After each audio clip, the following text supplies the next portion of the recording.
I wasn't even supposed to be in New York that winter. The plan was to stay in Chicago for the holidays, keep things low-key, save money. But when Liam texted me out of the blue on December 22nd, "Are you around for New Year's?"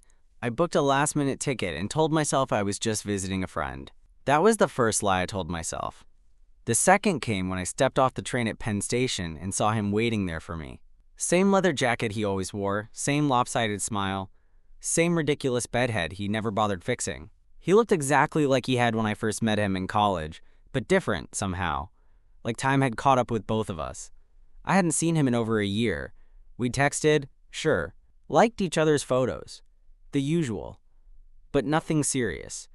Because that's what we decided.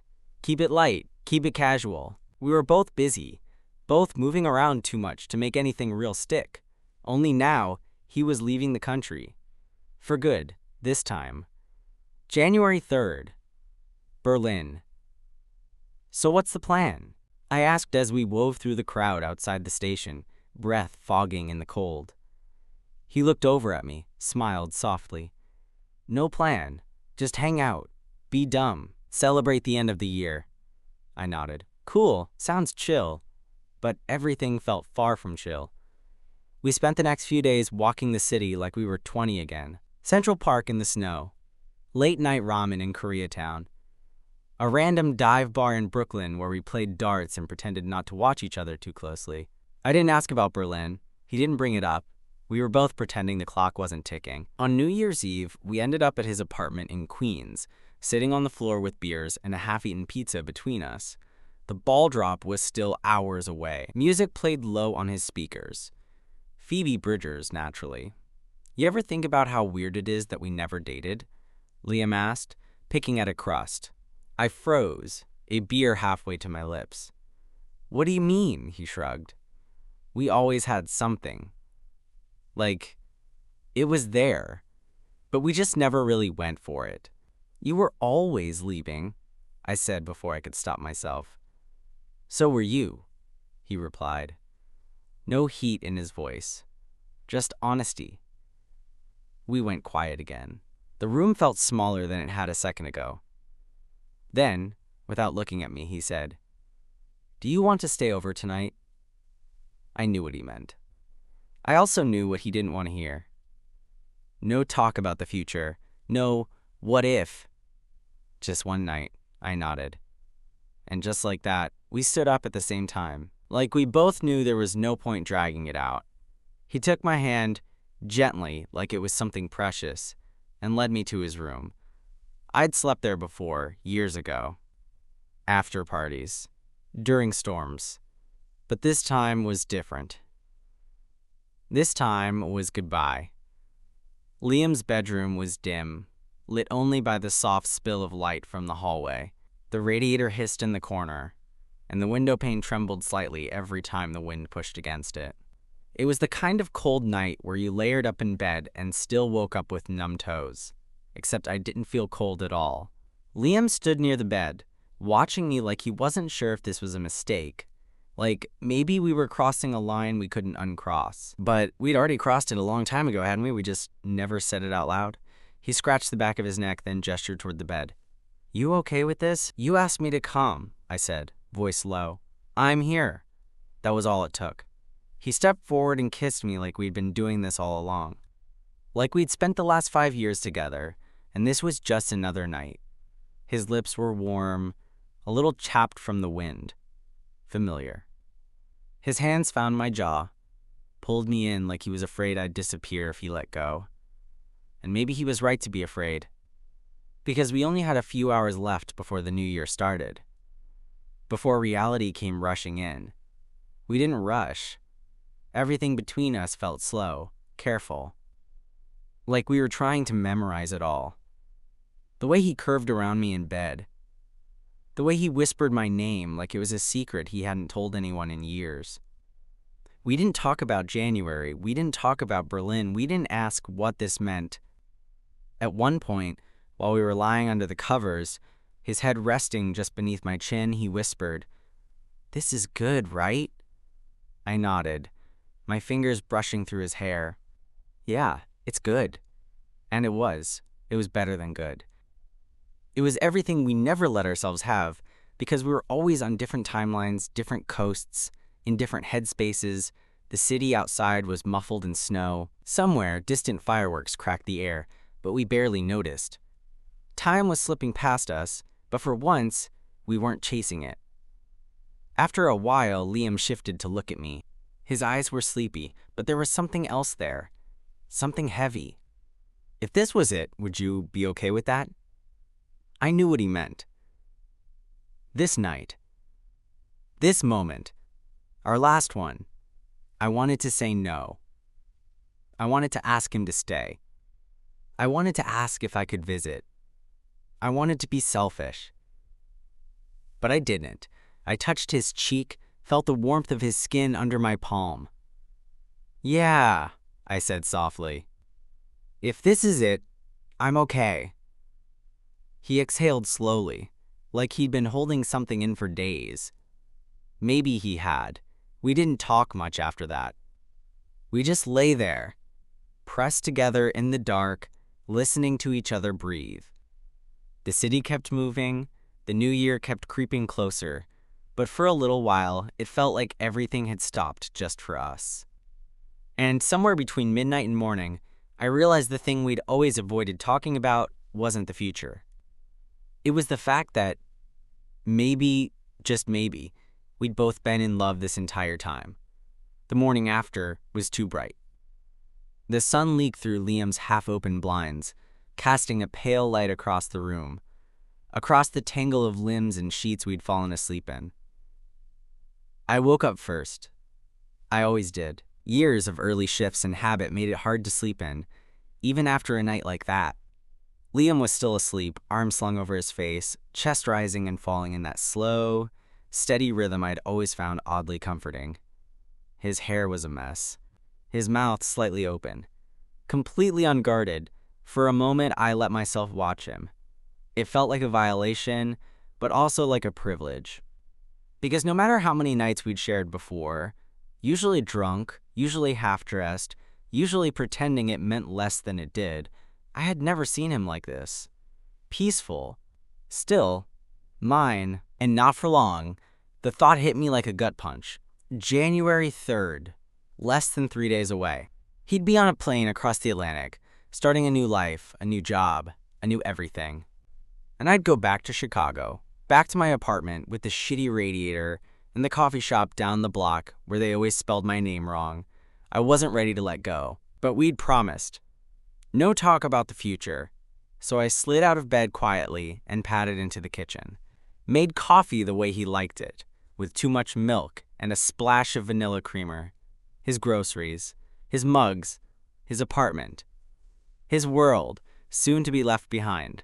He came out about 20 minutes later, rubbing his eyes, wearing nothing but a pair of old sweats. He looked at me for a long moment like trying to figure out if anything had changed. "Morning," he said, voice raspy. "Coffee's on the counter." He poured himself a cup, took a sip, then leaned back against the counter and studied me. "You always make it better than I do," I shrugged. "I remember how you like it." That hung in the air between us, heavier than it should have been. We didn't talk much that morning, just moved around each other like we were afraid to shatter whatever quiet peace the night had given us. We watched a movie we'd seen a dozen times, curled up on the couch under the same blanket, legs touching, but not holding each other. I think we both knew if we kissed again, we wouldn't stop. Later, we walked to a diner down the street. I let him talk about Berlin, what neighborhood he'd be living in, what his commute might be like, how the office apparently had espresso machines on every floor. I smiled when I was supposed to, asked the right questions, played the role of the supportive friend. And when we got back to his place and he opened the door for me, I paused on the threshold. I didn't want to go in, because if I went in, I'd want to stay. And if I stayed, I might say something I wasn't supposed to, like, "Don't go," or "Stay for me," or "I love you." He looked back at me from the hallway, confused. "You good?" I nodded. "Yeah, just tired." But that was the third lie I told myself. I stayed that night, but we didn't sleep together, not in the way we had on New Year's. Instead, we lay on opposite sides of the bed, close but not touching, like we were both afraid of what would happen if we crossed that invisible line again. It was easier to pretend. We were still just two friends who'd had too much to drink, who got carried away in a moment, even if we both knew that wasn't true. Liam turned toward me at one point, voice barely audible in the dark. "You ever think we fucked this up?" I didn't answer right away. The question was too big. Too dangerous. "Which part?" I finally asked. He exhaled a small laugh. "All of it." I didn't say anything, because what could I say? That we'd always had shit timing? That we'd let fear call the shots every time things got close? That maybe I was the one who messed it up by pretending I didn't care as much as I did? Liam shifted under the blanket, close enough that I could feel the warmth of his body, but not touching me. If things were different, I reached over and touched his hand, just lightly. But they're not. Silence again. Then a soft, tired, "Yeah." We slept like that, facing each other, but keeping space between us. When I woke up, he was already up, sitting on the windowsill in an old hoodie, a mug of coffee cradled between his hands. The snow had stopped overnight, and the street outside was bathed in pale winter sunlight. Still. Quiet. "You've got 2 days," I said, walking over and leaning beside him. He nodded. "Less, really. My flight's early." He didn't look at me when he said it, just stared out the window like the view could explain something he couldn't say out loud. "Have you started packing?" "A little." Another pause. "You want help?" He finally looked over, something unreadable in his eyes. "No, not yet." I got it. Packing made it real. Once the suitcase was full, the fantasy ended. That day, we tried to be normal. We went out to a bookstore, grabbed bagels from his favorite spot, wandered into a gallery we didn't really care about, just to kill time. We kept moving, like stillness might make things too heavy, too final. But even in the noise of the city, the goodbye was always there, just beneath the surface.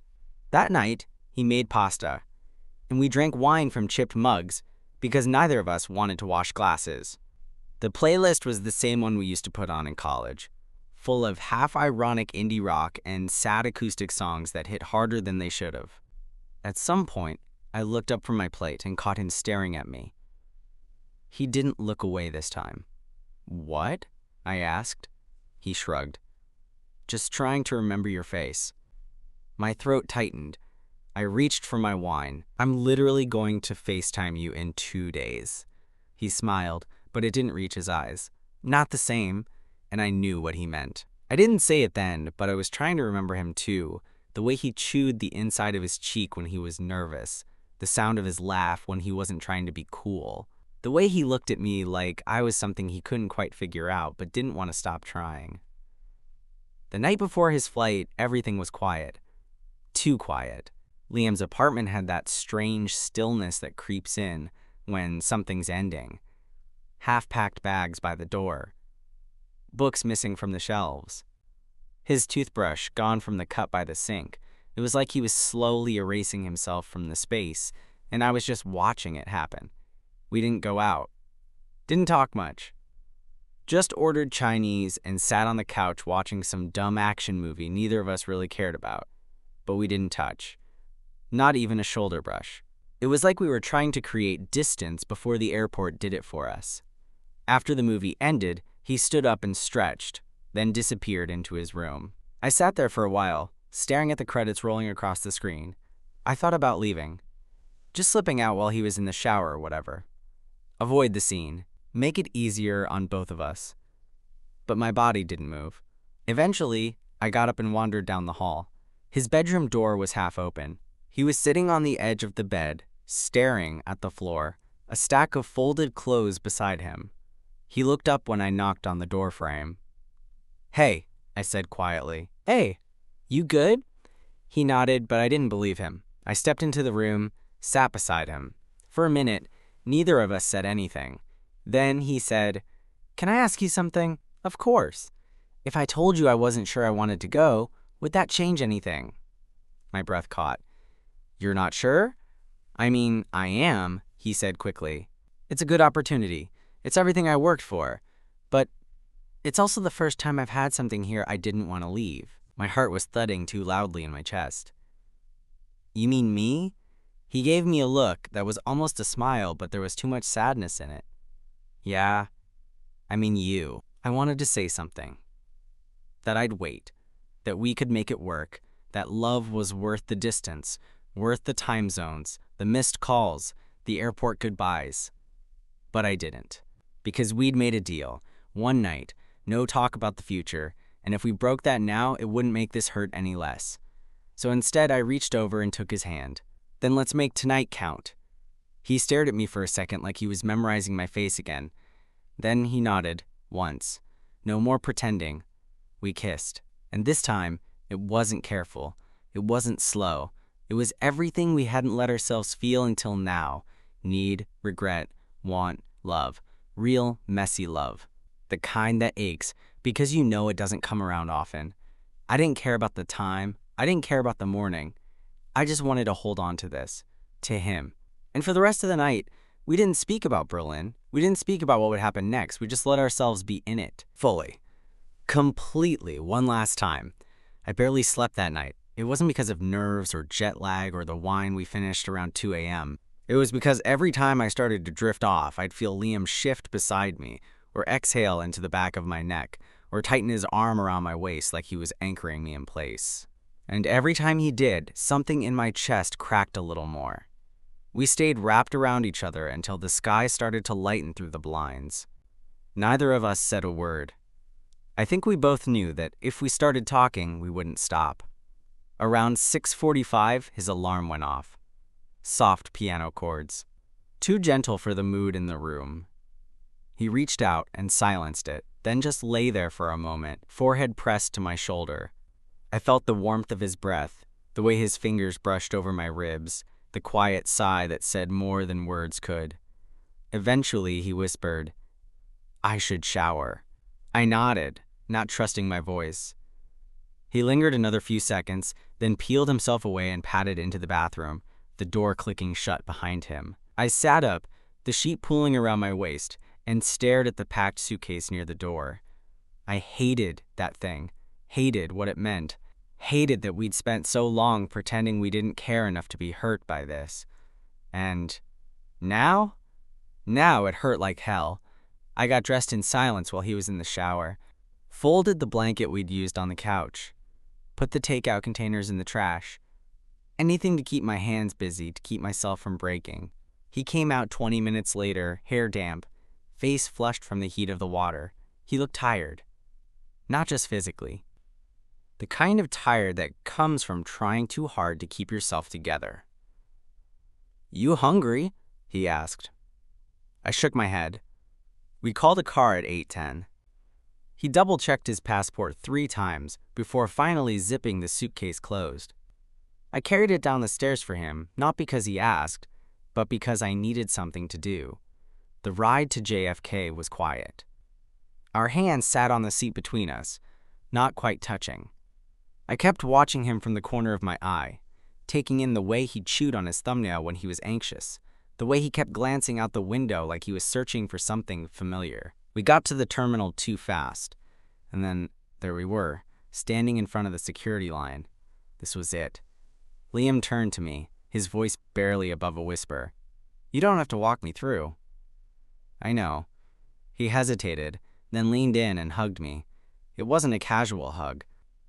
It was full body, soul to soul, the kind of hug you only give someone when you don't know if you'll ever hold them again. I buried my face in his shoulder and let myself feel it.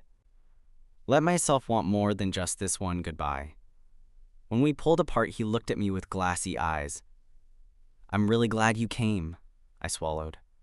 "Me too." "And for what it's worth," he paused.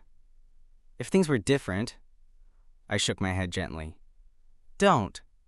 We promised." He gave a soft, sad smile. "Right.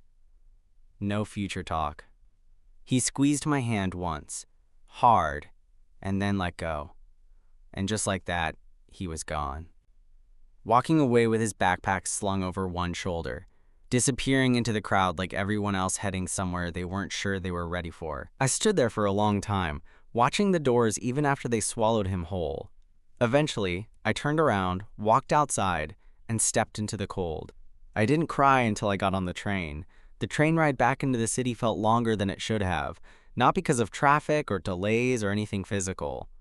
It just felt heavier, like every stop pulled me a little further away from him, from the last 48 hours, from the version of my life that still included Liam in it. I stared out the window the whole way, watching buildings blur past, my reflection ghosting back at me in the glass. I looked tired, dazed, like someone coming down from something big and bright and burning. And I guess I was. When I got back to my apartment in Chicago the next morning, it was like walking into someone else's life. My plants were still alive. The mail was stacked neatly on the counter. Everything exactly how I left it. But I wasn't the same. I kept checking my phone. Not for texts. I knew he wouldn't text, not yet. But just staring, hoping, wondering if I should be the one to break the silence. I didn't. The next few days passed like a fog. I worked, ate, slept. Sort of. But I kept seeing him everywhere.